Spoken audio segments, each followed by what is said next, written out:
Cervix, kolon, sama cervix lagi nih. Yang ini. Mau yang ini dulu. Itu apa? Oke, itu apa? Mulai ya. Ini kolon ya, guys ya. Kolon. Kolon ya. Jadi kolon itu kan normalnya ada UG gini kan ya. Iya. Normalnya. Nah kalau misalnya dia nggak ada masanya, UG-nya ya sudah bungkus gitu aja, maksudnya nggak ada mukanya kata gitu ya. Nah terus tiba-tiba di sini ada sesuatu ini. Ini masanya kayak tadi penjelasan Dr. Eti. Jadi dia tumbuhnya ke dalam lumen. Namanya exophytic namanya ya. Kalau exophytic, kalau endo ke dalam. Kebalikannya ini. Dari dalam lihat. Ke dalam dindingnya. Di dalam dindingnya. Ke dalam dindingnya. Ini exo. Ini pasti kalau gede segede ini kayaknya keluhannya apa? Kayaknya keluhannya. Obstruksi. Mungkin konstipasi, bisa dia kesulitan BAB. Mungkin dia juga ngeluhin kalau ini kan katanya nggak kapu ya. Tapi ini kalau dipotong ini kapu. Ini rapuh dipotong, rapuh. Jadi kalau misalnya sampai misalnya dia kena makanan atau apa kan mungkin ada pecah-pecah. Ini berdarah, gitu. Ini kan bisa kelihatan nih di sini kan batasnya nggak jelas nih batasnya kan ya, batasnya nggak jelas. Ini mana yang batasnya kan nggak jelas, terus juga warnanya juga ya kayak nggak karu-karuan gitu. Oke. Berarti kalau dia BAB itu bakal ini ya dok, mengeluarkan darah. Iya biasanya gitu. Darah segar atau tergantung lokasi. Kalau misalnya keluhannya di kolon yang kiri, dia keluhannya lebih ke darah segar. Kalau dia keluhannya di kolon kanan, jadi kolon ascendant seperti itu sekum itu biasanya keluhannya lebih ke obstruksi biasanya keluhannya. Kalau dia ascendant ya? Gitu. Tergantung klinis aja sih. Belum tentu ya maksudnya ya. Kalau yang di kanan karena dia lebih jauh, jadi mungkin darahnya nggak sesegar yang kalau dia di kiri kayak gitu. Soalnya saya itu ada guru saya itu kena kanker gitu dokter. Terus dia itu diare parah gitu. Malah diare. Bisa juga, soalnya kan dia kan karena dia tumbuh gitu, dia ganggu mikrobiom yang ada di kolon itu, jadi dia diare. Bisa juga karena dia obstruksi gitu ya, kan jadi gerakan peristatiknya itu kan nggak bagus tuh. Kadang-kadang dia bisa agak overkompensasi gitu jadi diare malah. Dan berbau lebih bau gitu. Oh iya, itu mikrobiomnya mungkin kali itu. Kacau mikrobiomnya pasti. Oke. Tapi keluhan paling umum biasanya keluhannya konstipasi sama BAB darah atau ya itu tadi kata dokter anemia. Kalau misalnya nggak ada BAB darah ya ada anemia bisa. Oke. Kita mulai ke yang kecil dulu deh. Tiroid ya. Ini tiroid. Tadi harus digambar ya. Tiroid itu normalnya bisa warna coklat biasanya, agak lebih coklat gitu. Nah dia bisa tumbuh adenoma. Ini kan seperti kelihatannya ya, batasnya jelas nih. Bentuknya bulat bagus gitu ya. Ini batasnya jelas. Kalau misalnya ini disedot baik-baik, ada kapsulnya ini. Kayak selaput tipisnya gitu. Ya meskipun sekarang matanya kita semua mungkin ya kayak aduh gitu. Oke. Terus ini jadi kalau dipotong nanti bisa kelihatan sininya itu kayak tiroid normal cuma buahnya aja. Terus nanti ada kapsul pembatasnya gitu. Kalau misalnya nanti ternyata kapsulnya ada invasinya, itu nanti jadi karsinoma kayak gitu. Tapi kalau ini sementara ini kan kita lihatnya nggak apa-apa, di mikosnya kemungkinan juga nggak apa-apa. Oh ini sih oke. Nggak ada yang terlalu aneh ya kalau ini ya, angina ya. Biasanya non fungsional biasanya non fungsional, jadi nggak ada kenaikan angka tiroid gitu, nggak ada, mungkin nggak ada hipotiroid juga, biasanya non fungsional.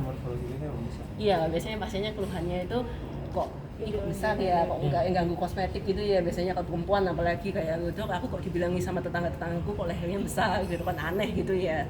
Nah, biasanya satu sisi aja biasanya juga gitu. Oke. Di breast ya. Hai. Breast. Oke. Ini breast ya. Oke, jadi kalau breast itu kita kan harus lihat kulitnya dulu ya. Kulitnya itu kan tadi kan bisa dilihat ya, bisa retraksi, bisa dimple, bisa periode orange kayak gitu. Dan juga kalau misalnya dia stadium lanjut dia bisa jadi kayak malah ada ukus-ukusnya gitu, jadi ada luka-lukanya gitu.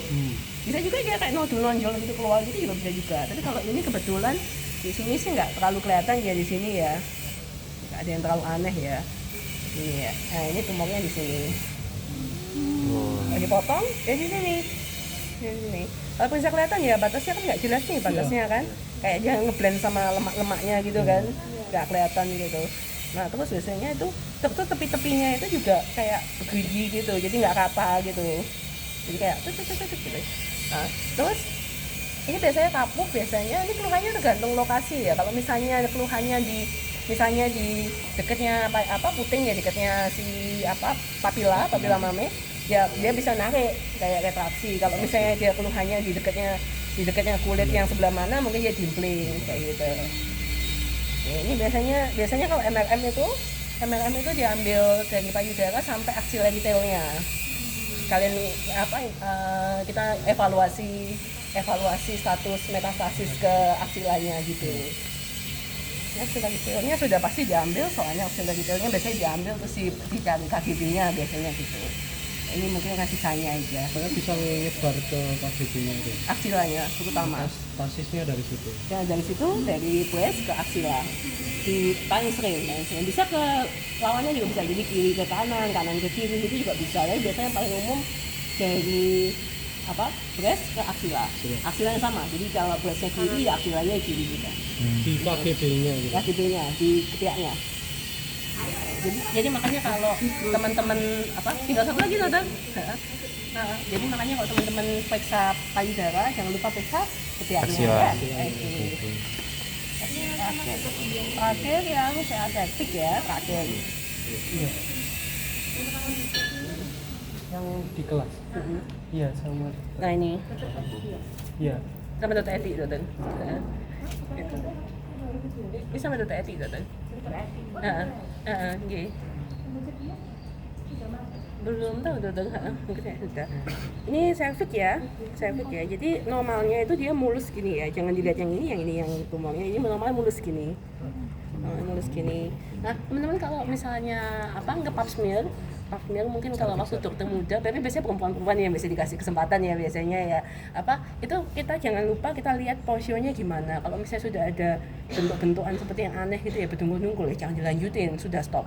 Soalnya nanti kalau kamu pap smear darah dia bakalan bilang aja teman tampak masa berdungkul kayak gitu.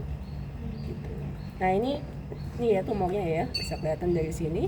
Ini posionya licin, kemudian ada tumor, bentuknya kayak ini, kayak cauliflower. Ini nggak terlalu kelihatan dari kecil soalnya. Tapi ini contoh yang bagus ya, dari samping bisa kelihatan nih dari sini. Ini cervixnya, nah ini tumornya di sini. Batasnya kan nggak jelas toh batasnya kan, ini ganas ini. Itu. Keluhannya ya sama seperti tadi dijelasin sama Dr. Eti, biasanya paling sering ya karena perdarahan postkoital ya. Jadi biasanya pasiennya itu keluhannya itu biasanya keluhannya. Dok saya kok kemarin berdarah ya, tanya sama pasiennya berdarahnya habis ngapain Bu, habis haid kayak gitu atau apa, ya mungkin pasien bilang ya habis hubungan badan kayak gitu ya, cepat-cepat diperiksa, jangan-jangan CA cervix, jangan-jangan meskipun sekarang angka CA cervix juga sudah turun ya karena vaksin HPV kan juga sudah ini banget ya, sudah jalan banget kan. Oke, itu aja. Ini kapuh juga. Ini boleh. Kapuh juga. Bener sih. Udah, teman.